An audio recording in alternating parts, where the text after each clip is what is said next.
Hi everyone, and welcome back to Cleaning Scripts podcast. I'm your host Stacey, the marketing lead here at Marketech, and someone who's endlessly curious about how real clinicians interact with real technology in the therapy room. So today's episode is special, not just because of the topic, but because of the depth of the field experience our guest brings.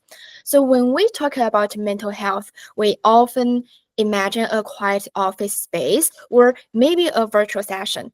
But what happens when that space is replaced by an earthquake Zoom? And today I'm joined by Zenep Galton Clissley, a clinician psychologist who spent over a year in Turkey working with UNICEF to provide mental health and psychosocial support to children and families after the earthquake. So her work bridges the humanitarian trauma care and cultural sensitivity, all things that challenge and inspire how we think about technology in care. Zainab, thank you so much for being here today. I'm so excited for our conversation. Thank you very much for inviting me for this. I'm happy about talking about trauma and trauma-based therapy and what I'm doing currently, actually.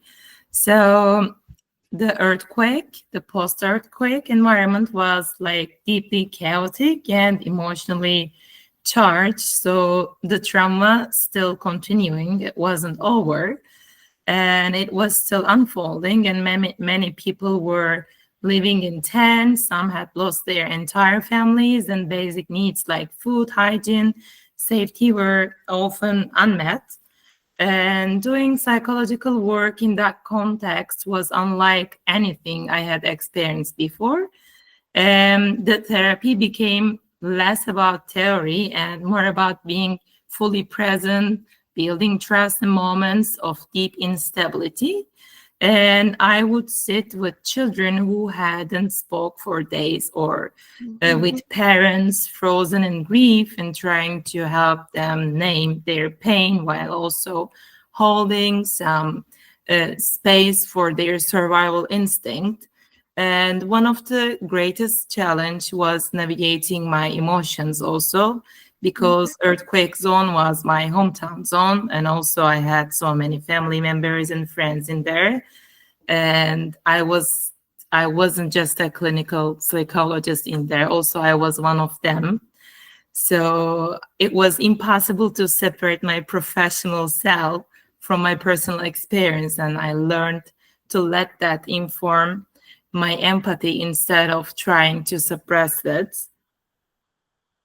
Oh wow! Thank you so much for sharing that, Zenep, because it's incredible, powerful, and it's heartbreaking to hear how real and the experience was on the ground.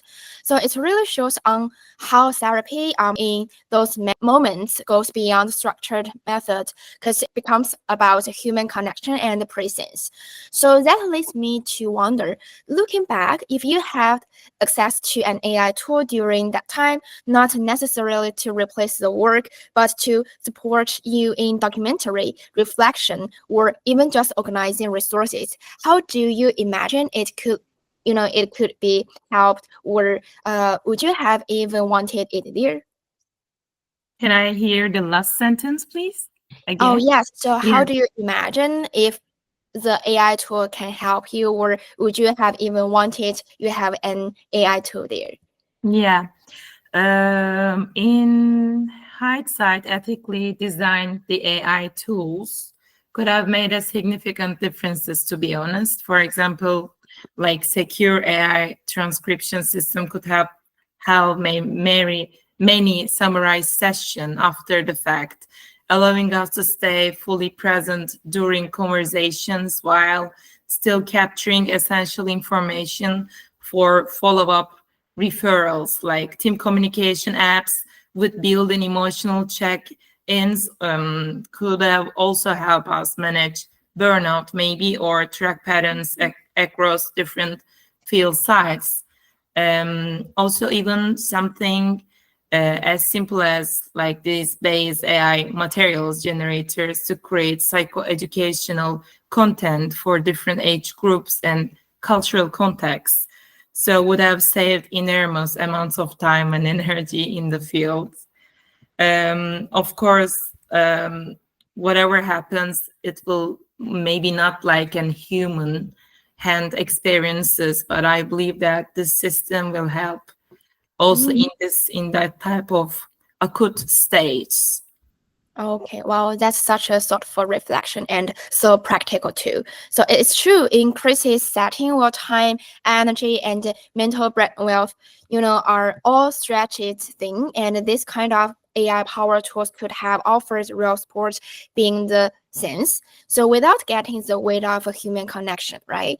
Yeah. And the shifting gears a bit. So yeah, also trained in child and youth care, and you've worked closely with the neurodivergent children. So as we look at the increasing role of AI in mental health, how do you think these tools could be adapted, or maybe should be designed differently when working with a neurodivergent youth specifically?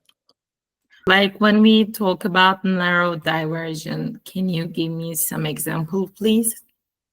Yeah, for example, What do you mean, like exactly?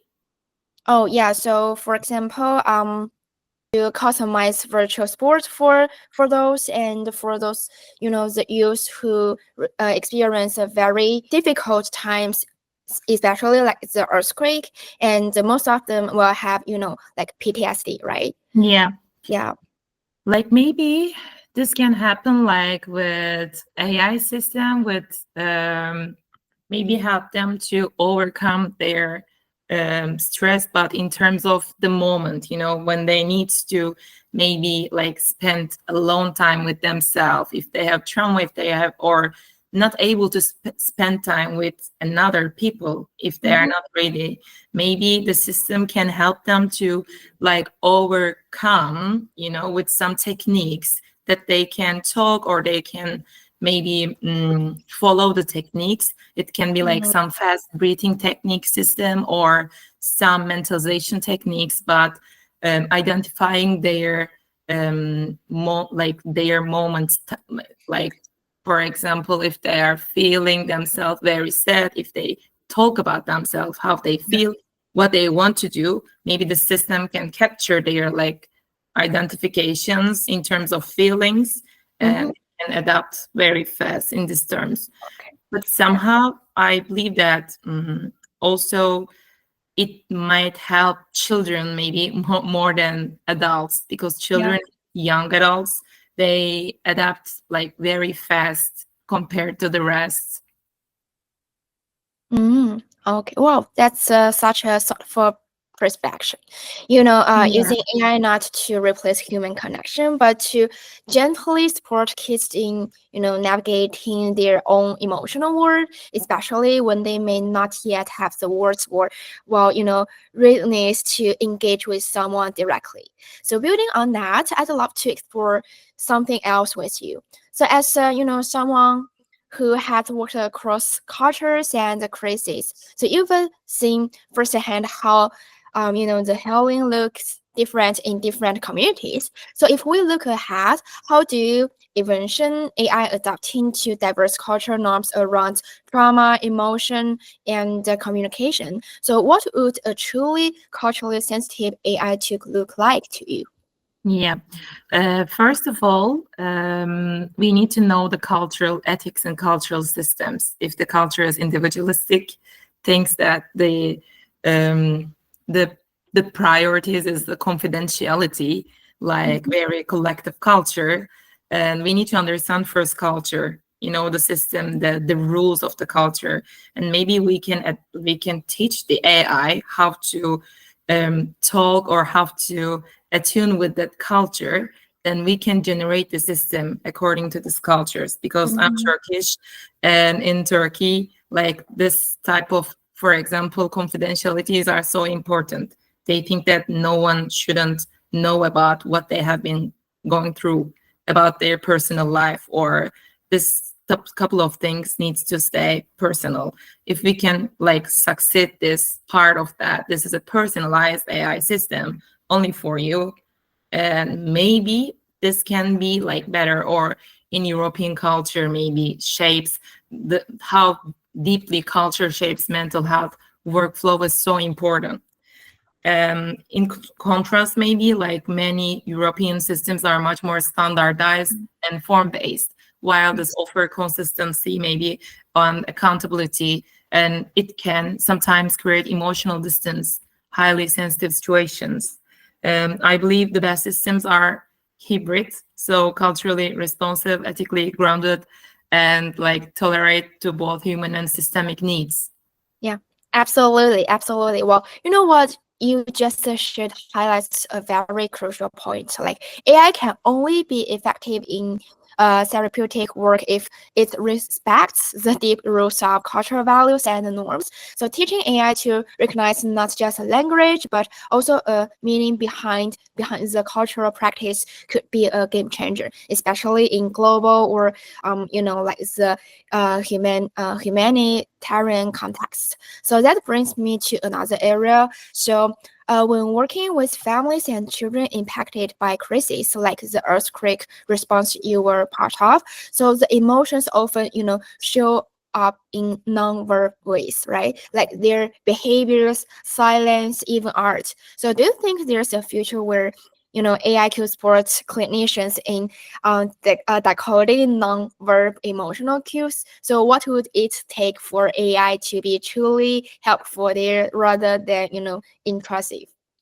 Yeah, that's a very good point, to be honest. I believe that it can support in a maybe body and in terms of scanning body and the gestures, or maybe like if if they create a system that connect with our blood pressure or eye movements or face movements or somehow the way we talk, our speech level or the speech volume, maybe rather than like or breathe systems, if the AI system can hear our like breathing style, maybe it can help us how to talk.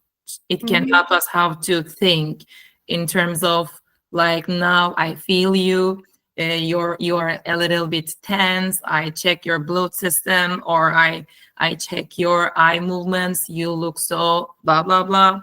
And maybe in this time he or she can understand that, oh, someone noticing what I'm going through, I'm not hiding myself, or I'm not maybe like I'm not a good actor about my emotions also, even though I'm not talking.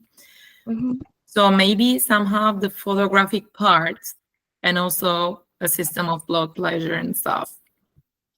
Wow, that's such a fascinating vision. And honestly, not too far-fetched as biometric technology continues for evolving. I can really see AI becoming not just a passive recorder, but an active supporter in the therapeutic process, almost likely a silence co-regulator. And of course, the key will always be to strike the balance to, the enhancing awareness without. Wow, that's such a fantastic vision. And honestly, not too far-fetched. As the biometric technology continue to evolve, I can really see AI becoming not just a passive recorder, but an active supporter in the therapeutic process, and almost like a silence co-regulator. And of course, the key will always to be to strike the balance, enhancing awareness without crossing to surveillance. Zenep, thank you so much for sharing your wisdom and life experience today. And from your frontline work in Turkey to your thoughtful ideas on the role of AI in trauma-informed care, I think this conversation will really stay with a lot of our listeners. So to everyone turning, thank you for being part of this important dialogue. And if you found value in today's episode, don't forget to follow us and share your thoughts. And until next time.